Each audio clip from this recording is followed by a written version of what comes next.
هذا الكاس والله هذا أروح مع هذا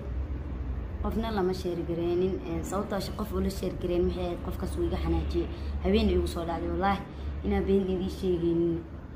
وانسكوي. السلام عليكم وعن صاحب هذا شرفت له جمعة ونكسن مركورة أنت كدب إن صاحب يال ما أنت وحن ربائنا إن كهذلو إن أما بفعل عنير أن كسم يا مقال أن كوار كبرت يوتيوب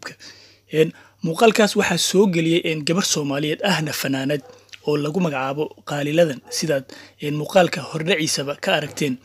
إن مقال كان أي مركورة إن كهذا الشيء الرمك للدون إن لكن دلوع يوجد ذا أسوق لسه مقال كان أي واحد كسب سنة موضوع إن موضوع أصلا واحد وها أرين أيضا لو جيستي أما بمحلي هذا أي كلا كولنتي بالشدة لحديدة إن بل صاحب يال أرنتس أيان ربا إن كهلو أما بفعلينير أن كسم يسيد أن أركض ضدك واحد سمينيا إن بل مركوري أيضا ديسيو إن قال لذن إن waxa ay ka cabanayso iyo dhibaatada ay sheegayso loo geystay qofkaas wuxuu isoo qoray dhowr marna arkay midii ugu dambeysay xasuusto waxay ahayd commenti oo la igu soo qoray TikTok oo ahaa qof wuxuu isoo qoray tan oo dhan maxaa lacag looga bixinayaa ma dhalayso ma dhasho waaye saaxiib yaal Soomaalida marka ay qorayaan commentiga waxaad u malaysaa in aysan ba ka fikireen in dambi looga qorayo iyo in kale sida aan wada ognahay waxaan nahay dad muslimiin ah boqolkiiba boqol kuna dhashay diinta islaamka waxaan ognahay in ubadka Ilaahay marka uu ka hadlayay uu sheegay in ubadka Ilaahay uu siiyo qofka uu doonayo uu siiyo wiilal ka uu doonayana uu siiyo gabdho midka uu doonayana uu isugu daro labadaba midka uu doonayana uu san waxba siin hadaba qofkan commentiga soo qoraya miyuu iloobay in Ilaahay uu yahay kan wax bixiya ubadka cidda uu doonana siiya bal saaxiib yaal muuqaalka ay dhageysiyo qaybihiisa kale hadalkaas wallahi aad aan u xumaaday qofna lama sheer gareenin sababtoo qof wala sheer gareen maxay qofkaas uu iga xanaajiyay habeen igu soo dhacday wallahi ina beendiidii sheegin waan iska ooyay saaxiib yaal qofkan commentiga soo qoraya rag iyo dumar midka uu yahayba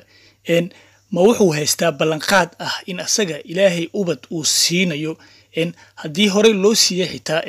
kuwa kale in uu helayo iyo in kale miyuu ballanqaadkeeda haystaa waa maya runtii arintan waxa laga yaabaa inay ku qaadatay seconds inuu ku soo qoro commentigan laakiin dhibaato iyo murug ayuu u geystay qofka uu u soo qoray bal saaxiib yaal aan sii dhageysano muuqaalka oo aad u dheer oo aan doonayo inaan soo kookoobo qofkaas wuxuu igu caayay aan ku fakiray waxay ahaayeen midda koowaad waxay ahayd qofkan markuu ku dhahayo ma dhalaysaa tahay ama ma dhalaysid isaga garantiin miya inuu dhalaayo because haddii hore u dhashay xitaa waxa laga yaabaa inaad dhalin dambe aad dhalin sababtoo ah hadalada qaar Ilaahay wuu fiiriyaa saaxiib yaal intaan ugu dambeysay ay gabadha sheegtay oo ah in Ilaahay mar walbaba qofka uu u qabanayo waxyaabaha uu ku hadlayo iyo waxa uu sameeyo waa mid xaqiiqo ah waxa kale oo jira waliba in ducada qofka la dulmiyay ee laga gardaran yahay mar walbaba uu Ilaah aqbalo saaxiib yaal mar rabo muuqaalkan inaan aad u sii dheereeyo waxaan rabaa inaan soo gabagabeeyo oo ay tuso maxaa la yiraahdaa gabadhan waxa ay ugu dambeyn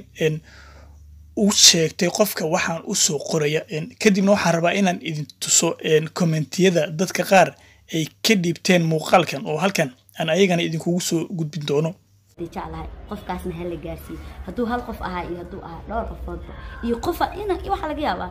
dad badan oo arkin inay maxaan ku raadaaye dad badan aan arkina jiro inay isoo qoreen laga yaabo dadkaasna waa inay cafiska weydiistaan because waxa waaye Ilaahay wuxuu yiri qofkii qof dambi ka gala aniga ma ahan koow inuu asaga qofka dambiga cafiska soo weydiista maanta intaan noolaanay qof cafis weydiis karan bari hada dhito qof cafis weydiisanayo ma jirto anina qof weydiisanayo ma jirto saaxiib yaal waa arin xaqiiqo ah arinta ay sheegayso oo dambiga ayaa waxa uu kala yahay labo mid ilaahay laga galo maxaa la yiraahdaa dembi laga galo ilaahay iyo dembi laga galo adoomadiisa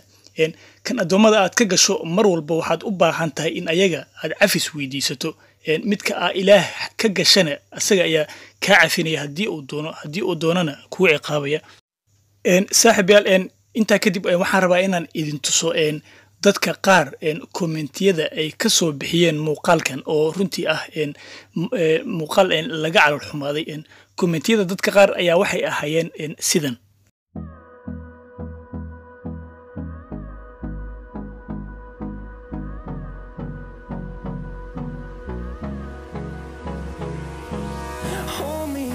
Till I get up, time is barely on our side.